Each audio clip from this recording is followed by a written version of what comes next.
worthy, none is right. Take a hold of our wandering hearts. There is no other place to start. What we need only you can bring. Meet us as we sing. We come to praise you. We come to praise you. You are God. You are God. You are God. You are God. You are holy. You are holy. You are holy. You are holy. We come to praise you. We come to praise you. You are God. You are God. You are God. You are God. You are worthy. You are worthy. You are worthy. You are worthy. We come to praise you. We come to praise you. Lord, we come into this place tonight. None of us is worthy, none is right. Take a hold of our wandering hearts. There is no other place to start. What we need only you can bring. Meet us as we sing.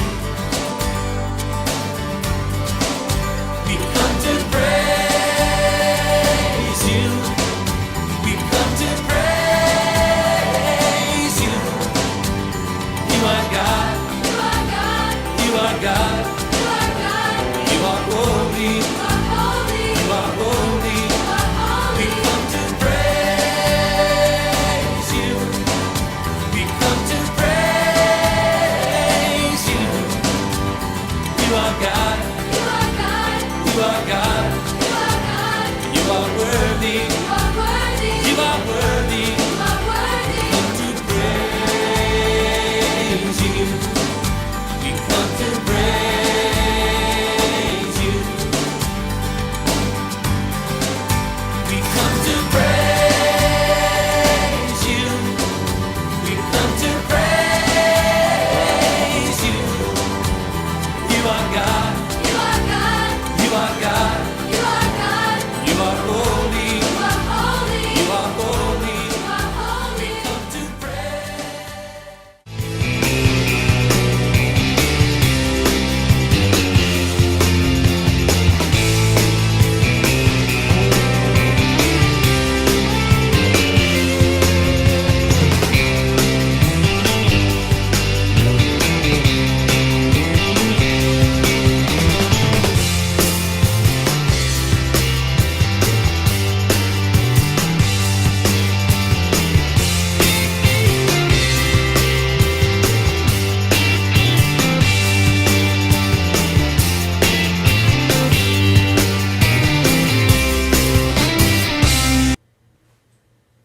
Hey everyone, and happy Sabbath. Thanks for joining us. It is December something?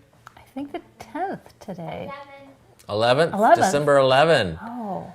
Yes, and a date will live in infamy, December 11. I'm not sure why. But yes, we are getting closer and closer to Christmas, and Aspen's over plugging in our Christmas lights as we speak. Yeah. And that's what Miranda has to say about that. Yeah. They look very pretty. They look very pretty. Yes. Okay. We did a little, I think we already showed you our Christmas lights. So little downplay this year. We'll do more next year. We have more in boxes somewhere in the garage. Somewhere. Yes. Yep. But last week we started off with some fun Christmas facts. And, you know, I was going to pick up where we left off, but just for fun, I'll go ahead and start from the top again, just to give you the 4 we did last week in case you missed it, and then 4 more this week. We're counting down the 12 fun facts of Christmas just because we think it could be entertaining. So, on our countdown to Christmas, because there's this Sabbath, and I think we have, 2 more Sabbaths? Next Sabbath, Yeah. and then Christmas Sabbath, right? Or a Really? Sabbath on Christmas. You're right. One more Sabbath and then Sabbath And Christmas. then Sabbath Christmas. So, here we go. All right, so the 12 fun facts of Christmas. Some of these you may know, some of them you might know. I've tried to pick ones over the years. It's hard for me because I've done this so often. I've heard them all 10 times. So it's hard for me to pick which ones you may or may not have, heard of. But anyway, here we go. Did you know that Jingle Bells was the first Christmas carol, actually a Christmas song, to be done in space? It's not really a carol. Carols are religious. Christmas song. Jingle Bells was played by the crew of NASA's Gemini 6A space flight. They got into the Christmas spirit and made history when they played Jingle Bells on December 16th, 1965. And that little picture you see there that has the bells, that's the actual little handheld ring of bells that they used in the space capsule as they shook and made them jingle jangle while they sang Jingle Bells. Yeah, and that would have been my first Christmas. Oh, that's true. That would have been yours. That would have been my second, but you're first. Because I am 1 year older. Next, also talking about Jingle Bells, in 1857, James Lord Pierpont, an organist at a Unitarian church in Savannah, Georgia, published the music and lyrics to the song he had written, but it was then called the One-Horse Open Sleigh. He did it during Thanksgiving. So we have all associated it with Christmas, but it was actually originally written as a Thanksgiving celebration song, not a Christmas song. So if you're in Hobby Lobby or somewhere and they're playing Jingle Bells and you go, they can't play that Christmas music, it's not Christmas music, it's Thanksgiving music, if it's Jingle Bells. Fun fact number 3, Do You Hear What I Hear? This was an anti-war song. It was written while America was on the brink of nuclear war at the time of the Cuban Missile Crisis. So the husband and wife couple that wrote the song were looking at the events and things going on in the world around them and the temperature of the politics. It is said the wife of the writing duo was so moved by mothers pushing their babies in strollers, and that influenced the words and lyrics to the song. And that's why it ends with this great swell of, goodness and light. And they were hoping for a happy ending to the Cuban Missile Crisis. But it was an anti-war song when it was originally written, not so much a Christmas song. I Saw Mommy Kissing Santa Claus was banned, I say, by the Archdiocese of Boston. It's where the young boy who sings the song, Jimmy Boyd, who had already been on several television shows and a couple of movies, he sang the song. It was a big hit, but it was banned by the Archdiocese of Boston just because he thought it brought, too much scandal to the Christmas holidays. The ban was lifted, by the way, by the Archdiocese after the recording company flew Jimmy Boyd out to Chicago and had a sit-down meeting with them, and he convinced them that the song wasn't so morally corrupt. And so the Archdiocese lifted the ban, and aren't we glad he did. Now we have a Christmas favorite song. I actually never hear that song during Christmas. I know it's a big one, but I've never heard it often. Maybe they rebanned it and I didn't know. Maybe. I don't know. I remember hearing it at like a Christmas party where people got up and sang their songs or did their little poem or something. But yeah, otherwise, I don't really hear it. Oh, don't hear it. Yeah. Aspen, do you know the song? I probably heard it. Finish the lyrics. I saw Mommy kissing Santa Claus. Da-da-da-da. Yeah, that's Underneath the mistletoe. Last night. Yeah. That's right. There you go. Well, you said mistletoe. I didn't put this one in here, but since you mentioned it, I'll say it out loud. But I didn't put it in here because it's a little gross. Mistletoe is actually called, if you translate it from its original language, it actually translates as dung on a stick. It's poop on a stick. mistletoe grows because, since I didn't write it down, I don't remember the name of the bird, but bird poop on a tree branch makes mistletoe grow, and it comes from that.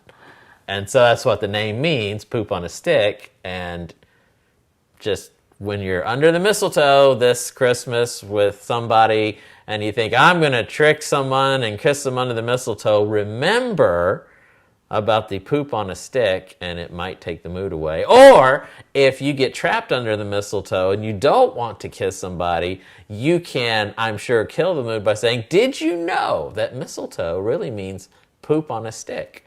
And that'll end it right there.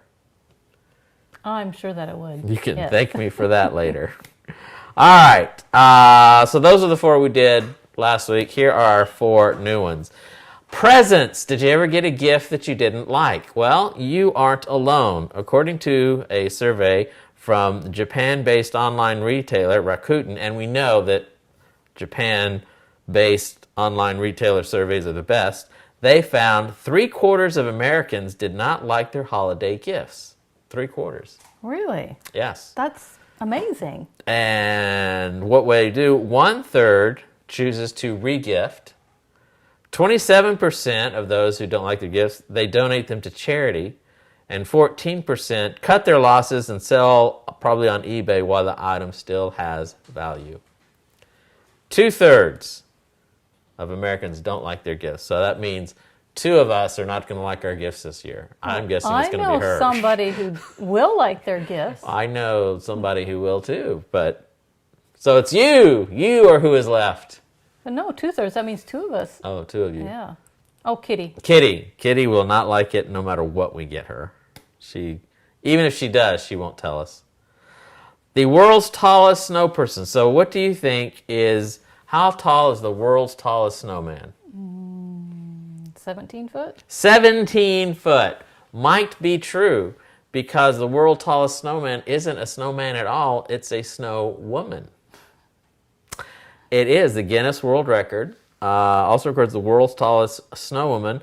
The residents of Bethel, Maine, pitched in on the 122-foot, 1-inch tall creation, who measures just a few feet shorter than the Statue of Liberty. Really? Yes. Now actually, that is that's, very she can't tall. see the screen, so I'm showing her that. Yeah. So they made a snow woman. Yeah. Yeah. Impressive. Impressive.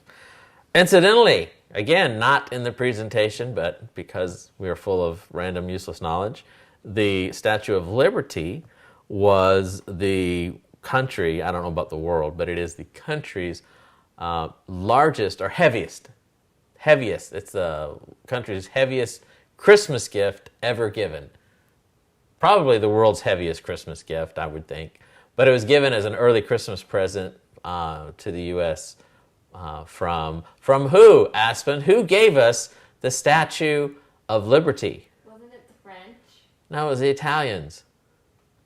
They sent her with a big box of pizza. That's why her hand was up until they sent the light thing over later. Originally, it was a box of pizza, a pizza box. Because of all the Italians in New York. Yes, this is why Brett doesn't teach history. Yes, it was the French. And it was a baguette, not a light. All right, moving on. But it was an early Christmas present from the French to the U.S. Tallest Christmas tree. Where do you think the tallest Christmas tree ever was erected? Where? Yes, I can tell you it's not D.C. You would think D.C. because it's the capital. It was not D.C. Say Massachusetts. Massachusetts, Aspen? No, Aspen's reading it. Never mind. I didn't read it. I haven't read it yet. Oh, where is it? Can I read it now? No, you have to guess. Canada. Canada. Actually, close. Seattle. The Guinness World Record records Seattle-based Northgate Mall, their 221-foot Douglas fir, as the tallest Christmas tree ever erected. The LA Times, citing a 1950 Life magazine article in the Bureau of Labor Statistics Consumers and Price Index Inflation Calculator, reported the tree cost $19,000 at the time, and that would be $185,000 in today's dollars. But it was 221-foot tall Douglas fir an actual tree, and it has not been beaten yet. Yeah, that must have been quite the accomplishment. Yeah. To Does it also win the world's skinniest tree? Yes, it's very thin. It looks very thin anyway. I guess if you're standing under it, though, it's not very thin. Because you can see the cars and stuff. All right. And this one, you may have known. I always throw this one in because I don't know how many people actually know it. But Tracking Santa, NORAD, the North American something radar and defining agency. I don't know. NORAD is the military where they track all things in the sky and space. And North American there it is. Aerospace Defense Command, NORAD, started the Santa tracker in December 1955 by accident. NBC News reports a local department store had a typo in their newspaper ad, misdirecting children to call NORAD instead. The organization has assigned one colonel to answer calls every Christmas since. So it was actually an accident that, department store had listed a phone number, theirs, for kids to call, and they had a whole thing set up about tracking Santa as he went around the world that night. And they had this whole thing they were going to do. And when it started, nobody called. And the phones were silent, at least at the department store, because they had missed one number. And they had ended up guessing correctly, I guess. Their mistake was the secret, covert, super secret number to NORAD. And all these children started calling NORAD at this private, secret military phone line. And that night, the guys on duty went ahead and ran with it and just had fun with it. And they did what the department store was planning on doing. And then ever since then, NORAD has always had somebody on call to answer the phone. And then as time went by, it just got to be more and more of a thing. And now they have, with technology today, you can get online and you can track Santa through the NORAD website, and they have a whole thing. I've looked at it before. It's kind of cool. But that's Tracking Santa. So if you haven't done that, you should look that up. Christmas Eve, look up the NORAD Tracking Santa website, and you can watch Santa go all the way around the world, even to your house. So there you go. Wow. I think I'll have to check that out. I want to know when he's bringing my gifts. That's right. So there you go. And so there's our fun facts for Christmas. And that was my part. Here is Miranda. Oh, yes. Well, we're just doing a continuation of last week. We're going to do part 2 of Moses and the staff. And we will just go over the quote by Martin Buber that we used and the Bible verse that goes along with that. All journeys have secret destinations of which the traveler is unaware.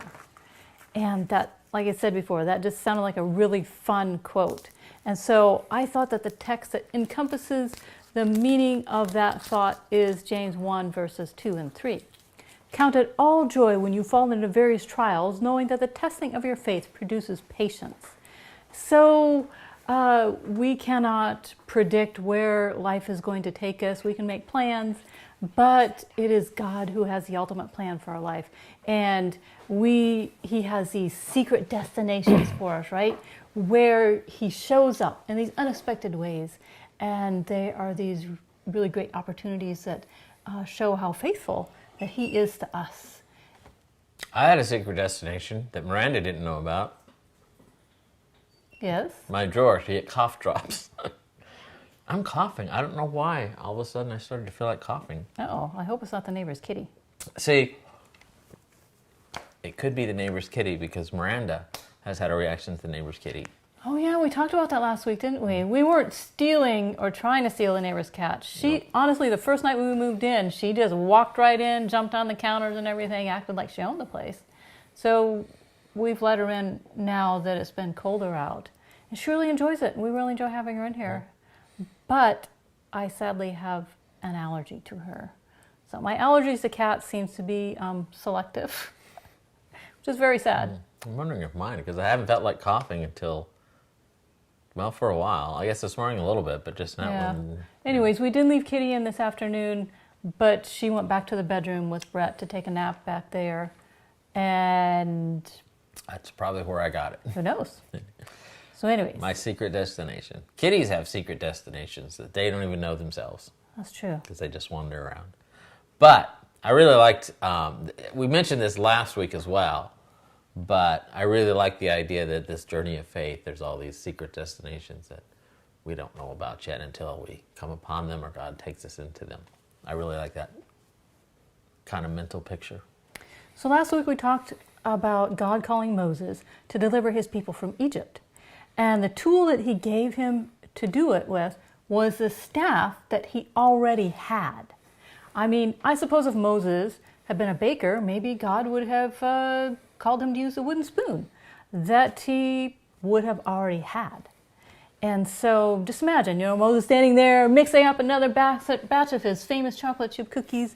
And when God sets the cookies that he's just taken out of the oven on fire, well, they aren't burning up the cookies. My cookies are burnt. But they're not. Yes, and then all of a sudden out of that, it's like the cookies are speaking to him, right? He hears the voice of God telling him, hey, take off your sandals because you're standing on holy ground. He's like, whoa, I'm just in the kitchen. So anyways, God tells him what he's planning on doing for his people, and he expects Moses to lead them out of Egypt. And Moses is like, oh, I think I believe you, but these people that I go to see you they aren't going to believe you. And God's like, well, why don't you throw that spoon on the floor? Okay. And then, of course, it turns into a snake. It can't be a snake. It's got to be something else. I know. I tried to think of something, but I couldn't. It turns into a platypus. A rat. A rat? Why would it turn into a rat? Because rats in kitchens is a thing. Now, ratatouille. That's what we're doing now. Yeah, no. So he throws a spoon down. Maybe a rabid rat. A rabid rat. Because it has to be dangerous. It has to be dangerous. Yeah. A mongoose, because see, the pharaohs, they're going to throw their things down and they're going to be snakes, but a mongoose can kill snakes. So he throws the spoon down and it's a mongoose. Let's go with snake. So he throws the spoon down and it turns into a shorter snake than the actual rod, because a spoon is only this big. So it's a very short snake, apparently. But equally as deadly. But equally as deadly. Well, we presume, Yeah, because we would he was think. afraid of it. So, yes. Anyways, so then God, of course, tells him to pick it up by the tail, and it turns back into the wooden spoon right there in his hand again. So sometimes our journeys, on our journeys, God's secret destination for us is using the foolish things in this world to confound the wise. And that's 1 Corinthians 1:27. But God has chosen the foolish things of the world to shame the wise, and God has chosen the weak things of the world to shame the things which are strong. And so, Before you get too far out of making fun of our spoon analogy, remember that as ridiculous as that sounds, so does a staff it's true. in Moses' day. Yes. It's no less ridiculous. Yeah. That's kind of, the point is there is that he used what he had in his hand, Yeah. and a wooden spoon turns into, and it's kind of like that with Moses Yeah. and his staff. Like, But- what? But for people back then, I mean, they knew that he had gone and found a stick and shaped it, carved on it and stuff like that, and created it into this staff. I mean, it was not anything magical at all. Yeah, nothing special. So, yeah. And besides that, he was just a shepherd. It was a shepherd's staff. It wasn't even, I don't know, a marching band staff or something. Yeah, wasn't pretty. So, anyways, God's ways are definitely a little bit unconventional. And because they are unconventional, we sometimes think that God needs a little bit of help. When we look at that, we're like, right. And so Moses thought the same thing. Years before, when he had been in Egypt, he thought that, you know what, if I kill this Egyptian, I'll be helping God out, because then he can use that and raise up this army of the Israelites, and we shall exit Egypt that way. But I'm sure that he was in the right. I'm sure that his anger at that Egyptian for abusing the poor Israelite, the poor Hebrew there, I'm sure he was like, and I'm on God's side, and God's on my side, because I'm dealing out the judgment and anger and wrath of God, righteous anger and wrath on this. Right. And it wouldn't have just been that one time. It would have been an accumulation of years and years of that, and of his relatives and and such, and knowing that that had been going on for 400 years. It was probably all of that compiled up, and he took it out because he was ready.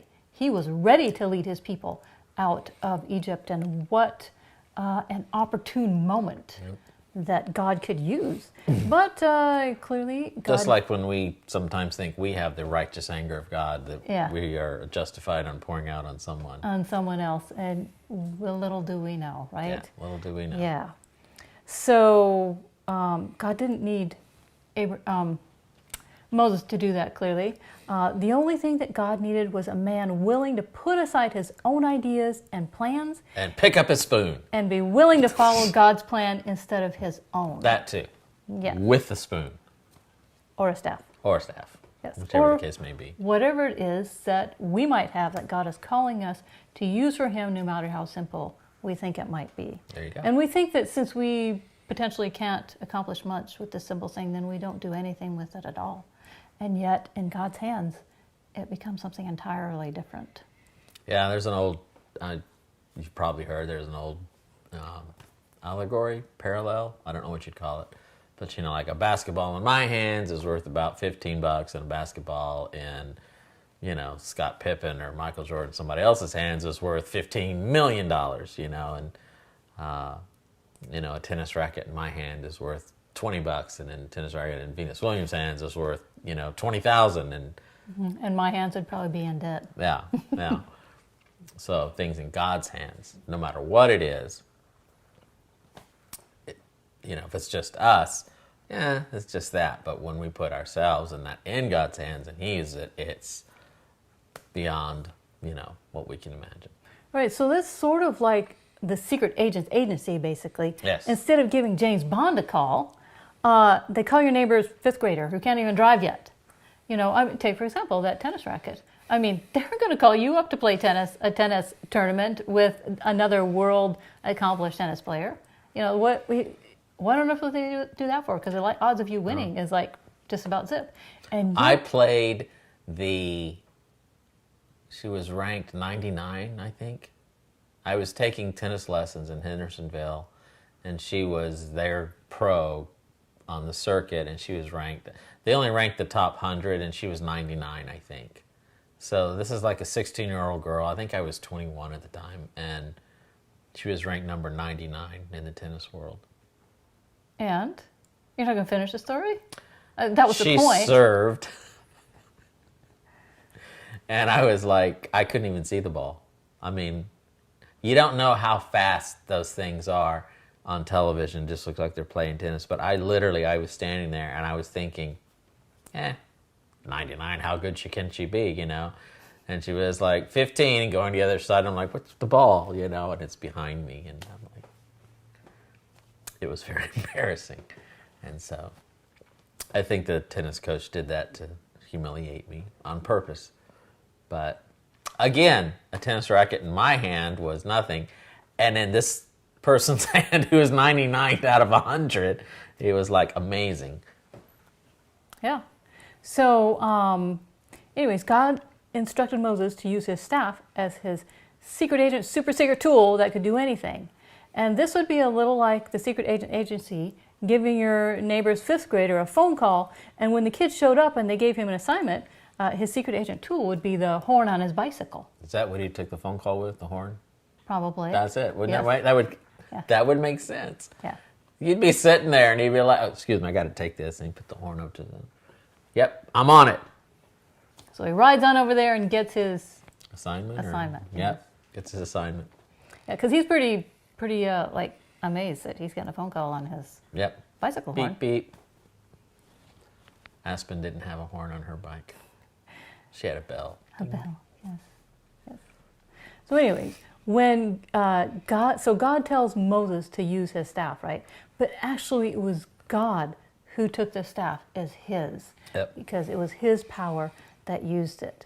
It went into his hands. In Moses' hand, stick.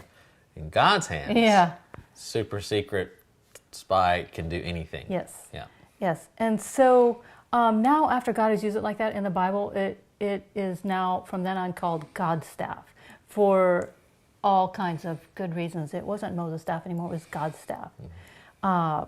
So because, after all those years in the desert with his staff, I doubt Moses had done too much of anything with it outside of what it was designed for. Just kind of guide his sheep in the right direction and keep them out of trouble and things like that. And I'm guessing he never once thought to turn it into a snake. Well, Probably not. never occurred to him. No.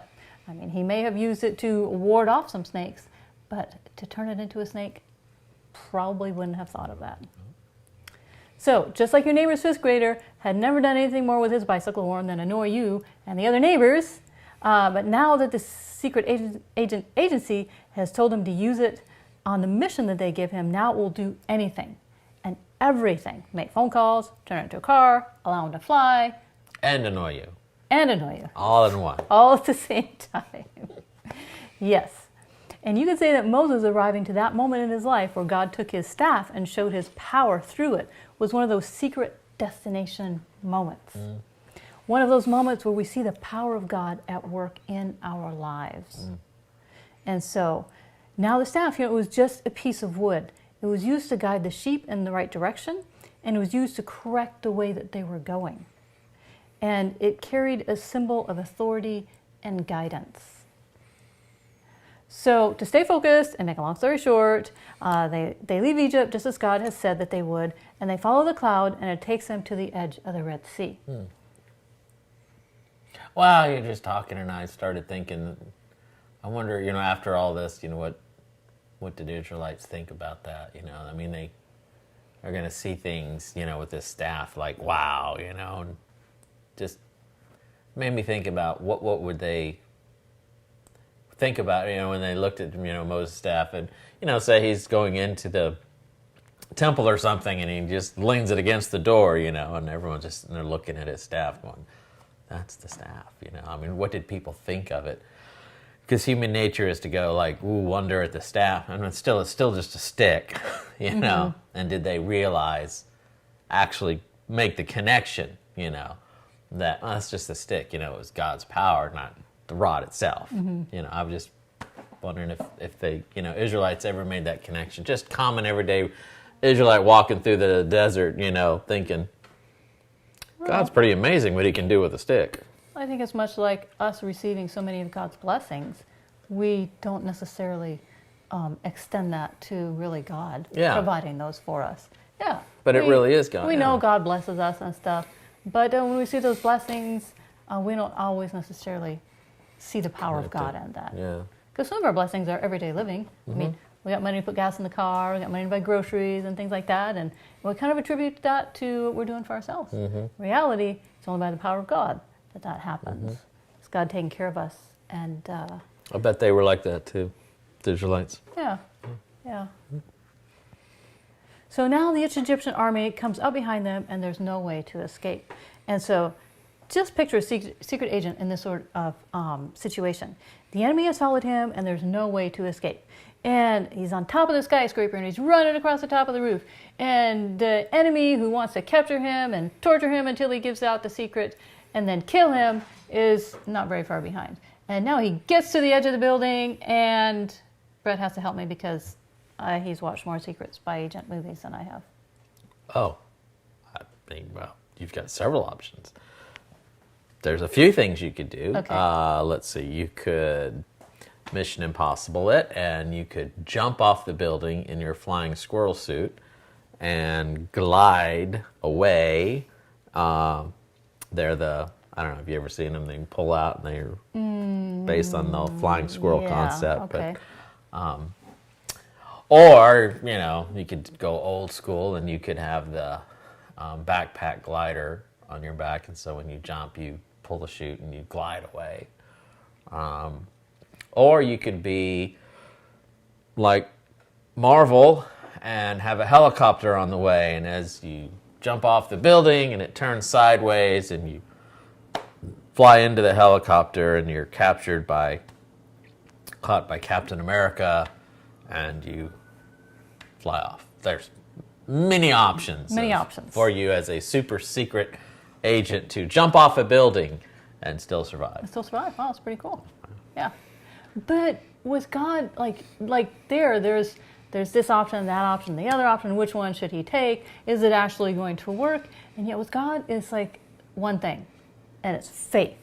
So, which was the staff represented was the faith and the faithfulness of God towards his people. That staff definitely represented his faithfulness towards them in each and every situation that they needed help in and deliverance, like when they needed water, when they needed something to, well, I guess the manna didn't bring, the staff didn't bring manna, but God brought the manna for them. And yeah, crossing the Red Sea and such. So it represented God's faithfulness to them. Yes, James Bond would not have thought of, I need a staff to jump off the building. Yeah. Would not have occurred. Probably not, yeah. And actually, I doubt that any Egyptians would have thought that as well. Yeah, probably the Israelites neither. They were like, he's holding a staff up at the Red Sea, and that's going to do what? And then... Yeah, so basically, when the Israelites were standing there, they're all there at the edge of the Red Sea, and the mountains are on one side, the Red Sea is there, and the Egyptians' army is behind them. Not a single one of them thought that would have been a solution. That's right. They'd go, oh, hey, let's get Moses to hold out his staff over the water. They're all standing there going, what's he doing? And I'm going, he's honking. It's all part of the plan. So anyways, God's plan was pretty unconventional, right? So I like the symbology here. The staff is used to correct the sheep and to change the direction that they are going. And where were the Israelites going? Well, physically nowhere before Moses held up the staff, right? But they were going down the path of complaining and not having faith in the God that actually just days before, if that, had taken them out of Egypt. And now they lacked faith. They didn't just lack faith, they were wallowing deep in lack of faith. Yeah. And now when Moses lifted up his staff and the waters parted, and God put the dark cloud between them and the Egyptians, that staff, it helped to correct the Israelites' way of thinking. The staff guided their thoughts back to their faith in God and also to his everlasting faithfulness to them. Yes. Yeah. And actually, if you keep going in the story, which probably most of you have heard countless times, where they get through the Red Sea, and the Red Sea takes, the Egyptians try to follow, but it closes, and then so God wipes away their enemies, and now they're in the desert and still don't know where they're going, so lots of secret destinations. But, there's no water, we're going to die. And Moses, takes the rod, and God brings water from the rock. And if you read the story, you see that happen several times. And at the beginning, God's really, really patient with these people, knowing they've just come out of slavery, knowing they've got to learn to trust. So God didn't take them out of Egypt and expect right away and go, well, I expect you to trust me now. If you read what he says to them in the beginning, even like with Moses, was more patient at the beginning than he was at the end. God was saying, look, I'm doing this so that you'll know you're my people. I'm going to take care of you, and I will always be with you. Here's some water. Poof, And God really explains himself in the beginning, several times. And it's more down at the end when Moses himself gets frustrated too. It's like, you stupid people, I'll never be done with you. And bam, he hits the rock. So God was actually very patient with the Israelites. He was trying to teach them. I'm doing this, and he wasn't, for us sometimes we walk through life and wonder the secret destination, we don't know where we're going, and we're like, you walk by faith. In the beginning here, God was telling them very plainly, it's like, I brought you here, and this is why, and I'm going to take care of you. Let me show you, and does it, It was very plain and simple. It was. I'm sure it felt very complicated to them. Yes, well, it's really interesting to note, well, we're getting way off the topic, but in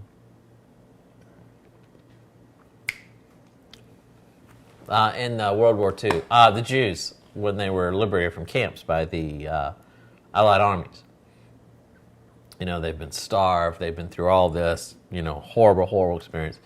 What they found was that when they were liberated, and they would take them and they, had them in, had taken them out of the death camps and they had them in tents and stuff, and they were processing them at the bases, that even though they explained to them, we have plenty of food, you're never going to run out of food, you're not going to be hungry, we've got, we can feed 10,000 times 10,000.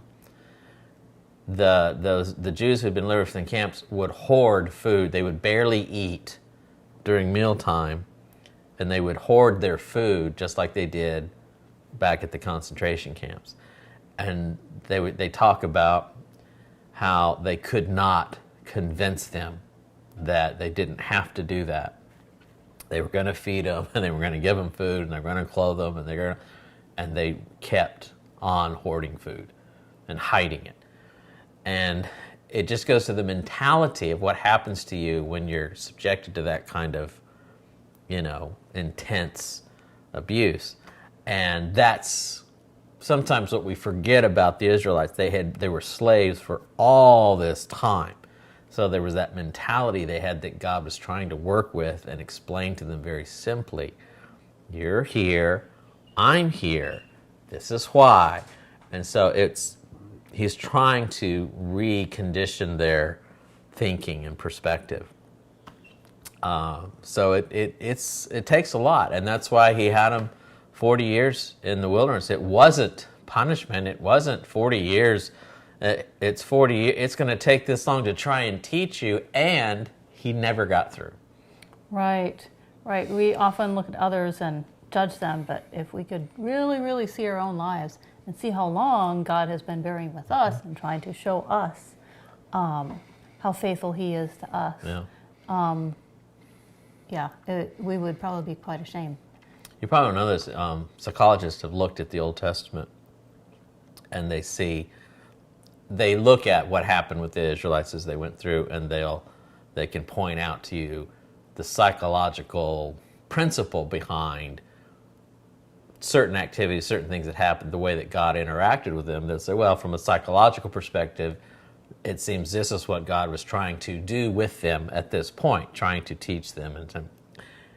And 40 years, and they'll even tell you, it's like, probably not. But God tried anyway. Mm-hmm. And in the end, he's like, well, it's going to be your kids, not you. But he tried anyway. Mm-hmm. It's just God just didn't give up on them. No, it's really, really, really amazing. Yeah. Yep. So we're going to wrap it up with that. I'm glad you went through the rest of those because we didn't touch on all of it. Oh. It's going to take too long to make secret agent analogies to everything. That's true. So we didn't. So anyways, the quote again, all journeys have secret destinations of which the traveler is unaware, by Martin Buber. And James 1, 2, and 3, count it all joy when you fall into various trials, knowing that the testing of your faith produces patience. So God, he took all the Israelites, right, on a journey with multiple secret destinations involving the shepherd's staff. Mm-hmm. A staff that in their various trials in the desert proved the faithfulness of their God, a God who provided everything they needed, including not only deliverance from their physical taskmasters, but also opportunities that built their faith for their spiritual life. Mm-hmm. And so when they saw God using apparently weak things to overcome what they thought was strength. Mm-hmm. So, God literally used that staff in a sense to overcome the entire Egyptian army. Mm-hmm. Yep. Yeah. Absolutely. So that's where we're actually going to end this. Yes. So I can say thanks for joining us, happy Sabbath, and we'll see you next week, and you can turn us off. However, now we're just going to talk. Because Aspen and I actually watched a series of documentaries the other day about great inventions of the 1900s and stuff. And it kind of goes with what you're talking about, like God uses whatever you have in front of you, these simple things, the staff and everything. So let's say a Swiffer, the Swiffer sweeper thing. Old things, yeah. Mm-hmm. it was interesting. This guy who you would never assume would be able to do anything great. He was a carpet cleaner, banging and then, but he had asthma, and so he would bang these guys, and then he would have to sit,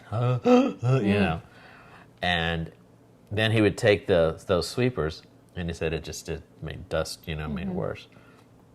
And I think he noticed once it was done, and the ceiling fan in the room, and it would pull up, and it was a combination of the ceiling and the ceiling fan, and he thought, I wonder if I could put a motor on this, and he invented the vacuum. And it was nothing more. It was this common object. He changed the world because he saw a roller brush and a ceiling fan, and he changed the world. Yes, his own little secret destination moment, where these two things just out of trial and tribulation. It was a horrible job. Yeah, he was paying pennies. That and the allergies to the dust. That's awful. It was the worst experience. But everybody else would think, quit, go do something else. Yeah, absolutely. And he used it to change the world. Yes, and we're thankful. Yes, yes. His name, I can't remember his name, but he sold the invention to his brother, I think, and whose name was Hoover, and so that's why we have Hoover vacuum, not this guy's name vacuum. He invented it, and he developed it, and got it going, and then he sold it to his brother, and his brother Hoover, and that's why we have Hoover. I'm trying to think of the other. What other things that were invented out of just common everyday items? Aspen? Toaster? Yeah, the toaster. A guy out of his anger and frustration, apparently, back in the day, it was really hard to make toast. Like, probably 9 out of 10 times it'd either come out like burnt or would burst into flame, one of the two. It was just really... So they had toasters in? Or was they had toasters. Oh, okay, they weren't making it in the They were oven. just really bad toasters, and this guy really liked his toast, and so I think he eventually came up with the solution, because they had the heated wires, but because you have to get bread so hot for it to actually toast, because the toasting is the sugars and the caramels in the bread caramelizing, and but to get it that hot, the toaster with the heated wires and stuff, those aren't just regular wires. You may think toasters have just these regular wires that heat up, and they're not, because that's what they had before, and they would burst into flame. It was a special metal they came up with that they make toaster coils out of now, and they put these little slats in them so that the air goes through it, and that's how toasters make toast evenly. But he just, it was just those common little coils and just a little metal plate, putting it together, and it was the magic combination, and it's, to this day, that's exactly still how we make toasters. Wow. Yeah, and that was in 19 teens. Yeah, 19 teens. It was before 1920, and we're still making them the same way. So just, again, when you talk about common, everyday, just things, and how God can use it and do things with it, like that. Now, it's kind of like what these people did, Mm-hmm. It was like, boom. But you got to think, one of the things as a Christian is you look at life, and you don't see things happening just at random, or they don't just, happen. Whatever's happening, we're seeing life in front of us. But as Christians, you believe there's the great controversy. There's the bigger picture of the spiritual things happening in the background. So we don't believe that things just happen. We think that God is behind, everything, and that's when you look at these inventions that come along and stuff. What's going on in the spiritual world while some of these things are happening. And how did God have a hand in creating the vacuum and all this kind of stuff. You kind of just makes you think. I'm going to bless this poor guy with asthma and beaten rugs and everything. You're going to be the one that And anyway, I just thought it was interesting because when you said the staff and the common, God use it. And never underestimate what God can do with you and what you've already got. Yes, absolutely. Absolutely. Yep. And that's what Miranda has to say about that. She did all her work earlier this week. She does all the writing and everything. I just sit here and add color. It's true. That's all I do. And Well, Aspen thank just goodness. I'm sure everyone appreciates the that. color, yes. Yes. Aspen just sits there like a teenager. We couldn't do it without her. We couldn't live stream without her. We couldn't. But look, she's just. That's your expression. But you do it better. You have a hat. Hats are cool. Hats are cool. Fezzes are cool. Bow ties are cool. And if you're cool, you know what all that means. So. All right, we'll stop talking. Sometimes it's fun just to. Yes, imagine Chat. the people that we know and who we know watch us. Yes, imagine you're just sitting around with us and we're just talking. Although you don't get a chance to talk unless you type in comments and Aspen reads them to us.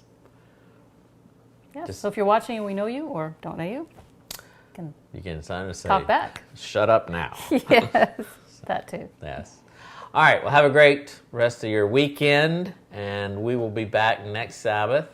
And we are going to do, so I know everyone's busy on Christmas. We may just get on for a couple minutes and just say Merry Christmas. I don't know. But we will try and touch base with all of our friends out there a little bit on Christmas Day. So we will see you